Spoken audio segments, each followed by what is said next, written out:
প্রায় 3টে তুলে নিয়েছি, আমার ছেলের হয়ে যাবে, ছেলের জন্য সিদ্ধ দেবো। আর এই ঠান্ডা লাগছে খুব বৃষ্টিতে, কিন্তু নিম্নচাপ করেছে আবার, মানে বৃষ্টি থামার কোনো নাম নেই। আকাশের দিকে দেখুন পুরো মেঘলা কালো হয়ে আছে, দেখাও আকাশটা একবার। আলু খেতে বৃষ্টি ভেজে একটি সকালে অনেক অনেক ভালোবাসা শুভেচ্ছা জানিয়ে আজকের ভিডিওটা আমি শুরু করছি বন্ধুরা।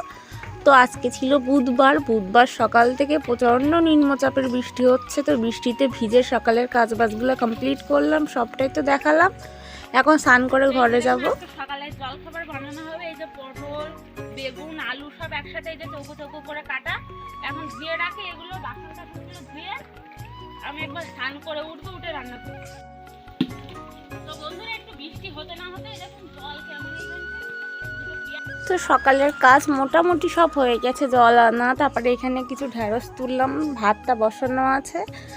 আর দেখুন জল কেমন জমেছে, একটু বৃষ্টিতেই কেমন জল জমে। আর আমি এই যে পেয়ারা গাছে গেছিলাম পেয়ারা পাড়তে, একটা পেয়ারা পেড়ে নিয়ে এসেছি।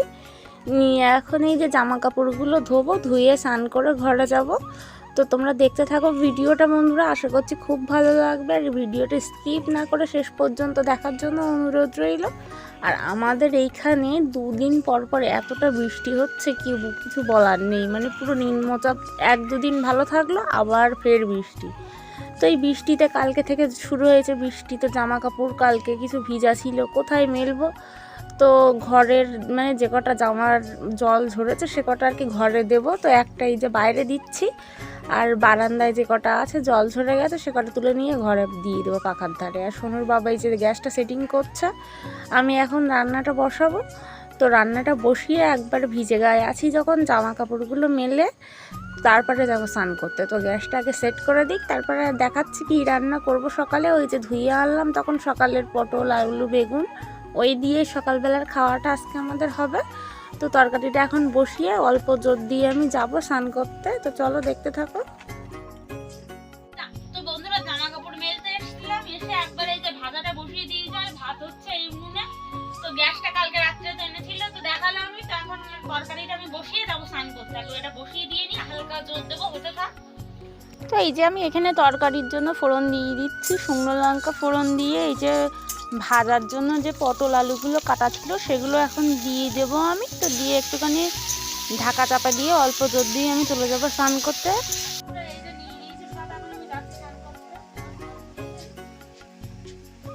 তো এই যে আমি স্নান করতে যাচ্ছি। তো চলো তোমাদের কিছু কমেন্টের এখন উত্তর দিই। তো মৌয়া আক্তার আমাকে কমেন্ট করেছে যে ভিডিওগুলো একটু বড় দেবে, অন্তত 20 মিনিট করে। তো ভিডিও আমি অনেকটাই কিন্তু বড় দিই, তো যাই বড় দিই ওর থেকে 13-14 মিনিট ভালোই দিয়ে দিই, 15 মিনিটও কোনো সময় হয়ে যায়। তো বেশি বড় ভিডিও তো সবাই পছন্দ করে না, ওই জন্য খুব একটা বেশি বড় দেওয়া হয় না। তো 15 মিনিট মানে কিন্তু অনেকটাই ভিডিও। আমার সারা দিন সকাল থেকে রাত পর্যন্ত পুরো রুটিনটাই শেয়ার করি। বাট তুমি যখন বলছো অবশ্যই আরও বড় দেওয়ার চেষ্টা করব। তো দেখো আর একটা বোনু বা দিদি আমি জানি না কি কমেন্ট করেছে, তো তার কমেন্টটাও আমি পড়ছি। তো তার আগে বলে দিই আমার এইখানে তরকারি পুরো হয়ে গেছে। আর আমার বর আনলো মামা শ্বশুর বাড়ির থেকে ডাল। তো এখন ডিম ভাজা আর এই ভাজাটা আর ডাল দিয়েই সকালে খাওয়া দাওয়াগুলো কমপ্লিট হবে। আর আমার বর এখন খেয়ে চলে যাচ্ছে নদীতে, আর আমি সোনুর জন্য ভাত বেড়ে এখন সোনুকে খাওয়াবো। সোনুকে খাইয়ে আমি চলে এসেছি ঘরে, এই যে বিছানা ঠিক করব। তো চলো তোমাদের আরেকজনের কমেন্ট আমি পড়ি। তো আরেকজন বোনু বা দিদি কে হবে আমি জানি না কমেন্ট করেছে যে তোমার ব্লগগুলো আমার খুব ভালো লাগে, আমি তোমার ব্লগগুলো দেখি। তো তোমার কাছে একটাই রিকোয়েস্ট, ভিডিওটা একটু বড় করো। তো তোমার জন্য একই উত্তর আমার, যে আমি কিন্তু ভিডিওটা যথেষ্ট বড় করি, 14-15 মিনিট বা কোনো সময় 18-19 মিনিট হয়ে যায়, সেগুলো হয়তো খুব কমই হয়। তো যাই হোক, তোমাদের এত রিকোয়েস্টের জন্য আমি ভিডিওগুলো একটু বড় করার চেষ্টা করব।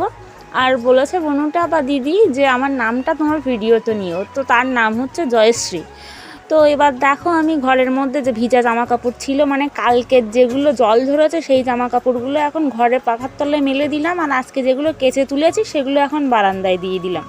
আর সোনুর বাবা নিয়ে এসছে মাছ, ওই বাড়ি থেকে পার্শে মাছ, ওই যে জালে বেঁধেছিল দেখিয়েছিলাম কালকে, সেই পার্শে মাছগুলো ফ্রিজে রাখা ছিল। তো এখন আমি এই যে দেখুন মাছগুলো কেটে নিচ্ছি। তো মাছ কাটবো, আর এইখানে ওলটা কাটবো। তো সোনুর বাবা মাছ দিয়ে নদীতে চলে যাচ্ছে, আর আমি এইখানে মাছ কাটবো, মাছ দিয়ে ওল দিয়ে রান্না করব। তো মাছটা আগে কেটে নিয়ে আমি তো তারপরে এই যে দেখুন মাছ কাটা হয়ে গেছে, আবার ওলটা কেটে আমি তরকারিটা এখানে বসিয়ে দেবো। আর সোনু খেলা করছিল ওর দাদার সাথে। তো চলো তোমাদের আরেকজনের কমেন্টের উত্তর আমি তার মধ্যে পড়ে নিই। আর বিড়ালটা দেখুন পুরো ক্যামেরার মধ্যে মুখটা ঢুকিয়ে দিয়েছে, কি দুষ্টু। তো কমেন্ট করেছে রূপা সাহা যে দিদিভাই তোমার ভিডিও আমি রোজ দেখি, তোমাকে খুব ভালো লাগে, তোমার ভিডিও দেখে আমি কাজ শিখি, তুমি খুব সংসারী। তো থ্যাংক ইউ বনু। তো যাই হোক, এখানে দেখো আমার সব কিছু কাটাকুটি রেডি। আর সকালে যে খেয়েছিলাম, খাওয়ার পর বাসনগুলো ধুয়ে ওঠা হয়নি, এতটা জোরে বৃষ্টি হচ্ছিল, ওই জন্য বাসনগুলো রেখে একবারে সবজি মাছ সব কিছু আমি কেটে নিয়েছি, নিয়ে একবারে ধোবো। তো সকালে তো চান হয়ে গেছিলো, সকালে বাসি কাজ করে স্নান করে উঠেছিলাম। তো আর তো বৃষ্টি হচ্ছে, নাইটি তো ভেজানো যাবে না, তো এটা আগের দিনকার নাইটি ছিল। তো এই ভিজা নাইটিটা পরে এখন চলে এসছে আমি এই কাজগুলো করে নিই। আর যে শুকনো নাইটিটা ছিল সেটা এখন ঘরে আমি ছেড়ে রেখে এসেছি, এই কাজগুলো করে আবার পরে পরবো। বৃষ্টি কিন্তু ভালোই জোরে পড়ছে, খুব একটা বোঝা যাচ্ছে না, পুরো ভিজে গেছে নাইটিটা পরে আবারও। তো এইখানে এই দেখুন ওল কেটে নিয়েছি, মাছ কেটে নিয়েছি, চাল এনেছি, চাল ধোবো আর থালা বাসনগুলো ধোবো। তো অনেক কাজ একসাথে করব। আর সোনু তো দেখলেন দোলনায় বসেছিল দাদার কোলে।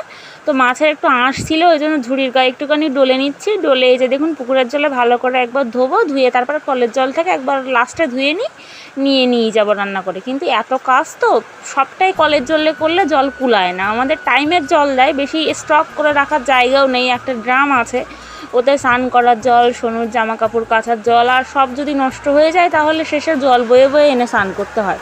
তো অনেকটাই চাপ বেড়ে যায়, ওই জন্য আগে পুকুর থেকে ধুয়ে নিই। তো কথা বলতে বলতে দেখো আমার সব কিছুই ধোয়াধুয়ি কমপ্লিট। এখনও ভিজে নাইটিটা আমি ছাড়িনি, আর মাথায় একটা গামছা দিয়ে গেছিলাম চুলটা ভিজে যাবে বলে। তো দেখুন এইখানে ভাত বসিয়ে দিয়েছি, আমি কড়াই বসিয়ে দিয়েছি, এই যে কড়াই গরম করছি এখন, তার মধ্যে আমি নাইটিটা ছেড়ে এসেছি। তো কড়াই গরম করে নিচ্ছি, নিয়ে এখন মাছ দেবো। আজকে তেলটা না আমাদের বাড়ন্ত, মানে তেলটা অনেকটা কম আছে, এই কম তেলের মধ্যেই রান্নাটা করতে হবে। তো যাই হোক তেল আনবে বললো, কিন্তু আজকে আর তেল মনে হয় আনা হবে না। যাই হোক এইভাবে অল্প স্বল্প করে দিয়ে রান্নাটা করছি। তো তারপরে এই যে দেখুন এই যা তেল দেখছেন, এই তেল দিয়ে আজকে রান্নাটা কমপ্লিট করতে হবে, তেল আর কিন্তু বাড়তি নেই ঘরে। তো কখন আনে দেখি। আর দেখুন আমার মাছটা পুরো ভাজাতে তোলা হয়ে গেছে। তারপরে এই যে ওলটা বসাচ্ছি, পেঁয়াজ ছিল ওলের মধ্যে, তো পেঁয়াজ লঙ্কা একসাথে দিয়ে 5 ফোড়ন দিয়ে ওলটা আমি এখানে বসিয়ে দিচ্ছি। আর বাইরে কিন্তু এখনও বৃষ্টি হচ্ছে প্রচণ্ড জোরে। আর মাছগুলো ছিল ঝুড়িতে, ঝুড়ি থেকে এখনও নামিয়ে নিচ্ছে আমি গামলির মধ্যে, দিয়ে ওলটা একটু নাড়াচাড়া করে ঢেকে দেবো। তো তোমাদের আরেকজনের কমেন্টের আমি রিপ্লাই দেবো এখন। তো আরেকজন কমেন্ট করেছে, তার নাম হচ্ছে রেক্সোনা, বাংলাদেশ থেকে কমেন্ট করেছে যে তোমার ভিডিও আমার খুব ভালো লাগে, আমি তোমার ভিডিও রোজ দিন দেখি। তো থ্যাংক ইউ এত দূর থেকে আমাকে এত ভালোবাসা দেওয়ার জন্য। আর তোমাদের ভালোবাসা না পেলে কিন্তু আমি কোনো দিন এগিয়ে যেতে পারতাম না, বা যেটুকুনি পেরেছি তোমাদের জন্যই কিন্তু সবটাই। তো তোমরা এইভাবেই আমাকে ভালোবাসা দিও, আমাকে সাপোর্ট করো, আমার পাশে থেকো। আর তোমাদের মূল্যবান সময়টা যে আমাকে দিচ্ছ তার জন্য কিন্তু অনেক অনেক থ্যাংক ইউ। তো দেখো আমার তরকারিটা নামানো হয়ে গেছে, আমার শাশুড়ি মা ওইখানে ভাজা কাটছিল, দেখাচ্ছিলাম। তো আজকে তোমরা তেতো ঝাল ভাজা কে খেয়েছো? আমার কিন্তু খুব ভালো লাগে, এই যে উচ্ছে আলুর সাথে লঙ্কা পেঁয়াজ রসুন দিয়ে ভাজা করলে আমার খুব ভালো লাগে এটা খেতে, এটাকে বলি আমি তেতো ভাজা। তো যাই হোক দেখুন উচ্ছের সাথে অল্প আলু দিয়েছিলাম, একটু বেশি করে পেঁয়াজ রসুন আর শুকনো লঙ্কা, যা লাগে না সত্যি একদিন খেয়ে দেখবে তোমরা, খুব ভালো লাগে। তো খাওয়া দাওয়া কমপ্লিট করে আমার শ্বশুরমশাই এখানে গাছে উঠছে পেয়ারা পাড়ার জন্য। তো সকালে তো আমি একটা পাচ্ছিলাম আর বলছিলাম যে গাছ ভর্তি পেয়ারা, পাড়ার লোক হচ্ছে না, টিয়া পাখিতে এসে সব পেয়ারাগুলো খেয়ে নিতে যাচ্ছে। তো সেই মতো শ্বশুরমশাই এখন গাছে উঠলো, আমি বললাম উঠতে হবে না, বৃষ্টি ভেজা গাছ, যদি পড়ে টড়ে যাও। তো বললো কিছু হবে না, ওই জন্য ঘর থেকে কবাসিটা এনেছে, এনে দেখুন এই যে পেয়ারাগুলো ছিঁড়ে ছিঁড়ে দিচ্ছে নিচে। আর এখন সোনুকে নিয়ে যাব, আমি ঘুম দেবো। তো পেয়ারাগুলো পাড়তে থাক, পরে দেখাচ্ছি। তো তার মধ্যে দেখো প্রায় এখন দুপুরবেলা খেয়ে দিয়ে একটা ঘুম দিয়ে উঠেছি, সোনু এখন ঘরে আছে, ও এখন ওঠেনি। আর এইখানে তরুণ আর সোনুর বাবা যাচ্ছে হাটে। আর এই যে দেখুন আজকে লোটে মাছ পেয়েছে, নতুন একটা জালের লোটে মাছ, তো লোটে মাছটা দিয়ে যাচ্ছে। ওষুধটা খেয়ে নাও, এই তো ওষুধ ওষুধ তারপরে দেখি চামচে গুলিয়ে দিই। তো সোনুর জ্বর এসছে আবার, ওই জন্য ওষুধ দিচ্ছিলাম। তো এই যে সোনুর দাদা তার মধ্যে বাজার করে এনেছে, সবজি বাজার। তো সবজি বাজারের মধ্যে কি কি এনেছে সবটাই তোমাদেরকে দেখাবো। এই যে দেখুন ব্যাগটা এখন ঢালবো এই বস্তার মধ্যে। তো মানে ঝুড়িটা পুরো বন্ধ, আলু টালু রাখা ছিল, এটা সেটা করে হ্যান ত্যান সবজি ছিল, ওই জন্য ঝুড়িটা আমাদের বন্ধ আছে। তো ঝুড়িটা বেশি জায়গাও ধরে না, ওই জন্য সবজিগুলো সব এই যে বস্তার উপর ঢেলে নিচ্ছি আমি। তো এই যে সবজি এনেছে আজকে হচ্ছে ঝিঙা, তারপরে এটা কি বলে, তো কুশি, তোমরা কে কী নামে চেনো আমি জানি না, আমরা এখানে কুশি বলি। তো ঝিঙে, কুশি, আর এখানে এনেছে হচ্ছে উচ্ছে আর পুঁই শাকের ডাঁটা। তো সবজি টবজিগুলো ঢেলে এই যে সিঙাটাও এনেছিল, সোনু এখানে বই পড়ছে, ওষুধ খেয়ে গাটা একটু ঠান্ডা হয়েছে। তো ওই খাওয়া দাওয়া করে এই যে দেখুন এখন সেই লোটে মাছটা ভাজতে চলে এসেছি আমি, তখন কাটাকুটো করে রাখা ছিল। তো একটা আলু দিয়ে ভাজবো, এখানে পেঁয়াজ রসুন লঙ্কা সব কিছু কেটে নিয়েছি। তো কিভাবে রান্না করছি দেখুন, আগে এই যে আলুটা আমি ভেজে তুলে নিচ্ছি, তো নিয়ে তারপরে রসুন পেঁয়াজ লঙ্কা সব তেলের ওপর ভেজে এই যে লোটে মাছটাকে ভেজে নেব ভালো করে, নিয়ে তারপরে ভাজা আলুটা দিয়ে ওতে নামিয়ে নেব। তো বন্ধুরা আজকের মতো ভিডিওটা আমি এখানে এন্ড করছি, এবার খাওয়া দাওয়া করে ঘুমিয়ে পড়বো। তো ভিডিওটা কেমন লাগলো অবশ্যই কিন্তু কমেন্টে জানাতে একদমই ভুলবে না। তো রান্নাটা এই যে আমার প্রায় কমপ্লিট হতে চলেছে, তো দেখতে থাকুন।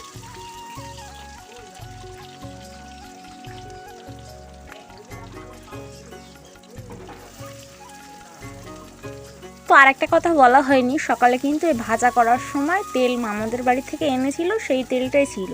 তো তেল আনবে কালকে, ওই জন্য ওই তেল দিয়ে এখনই চালানো হচ্ছে।